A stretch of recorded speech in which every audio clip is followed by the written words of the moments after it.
আপনি কি জানেন সূরা নাচ ও ফালাক কেন অবতীর্ণ হয়েছিল? রাসূল সাল্লাল্লাহু আলাইহি ওয়াসাল্লামের উপর এক ইহুদি ব্যক্তি লাবিদ ইবনে আশাম জাদু করেছিল। সে তার চুল ও চিরুনির দাঁতে মন্ত্র বেঁধে মদিনার এক কূপে ফেলে দিয়েছিল। ফলে নবীজি অসুস্থ হয়ে পড়েন। তখন আল্লাহ তাআলা ফেরেশতা জিবরাইল আলাইহি ওয়াসাল্লামকে পাঠালেন এবং নাজিল করলেন দুটি সূরা নাস ও ফালাক। আল্লাহ তাআলা বলেন, বলুন আমি আশ্রয় প্রার্থনা করছি প্রভাতের পালনকর্তার কাছে সৃষ্ট বস্তুসমূহের অনিষ্ট থেকে। সূরা ফালাক আয়াত ১। আরও বলেন, বলুন আমি আশ্রয় প্রার্থনা করছি মানুষের রবের কাছে কুমন্ত্রণা দানকারীর অনিষ্ট থেকে।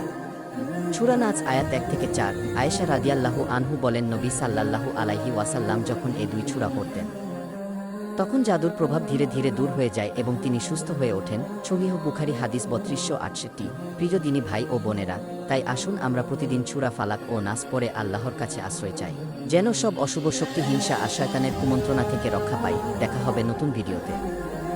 আল্লাহ হাফেজ।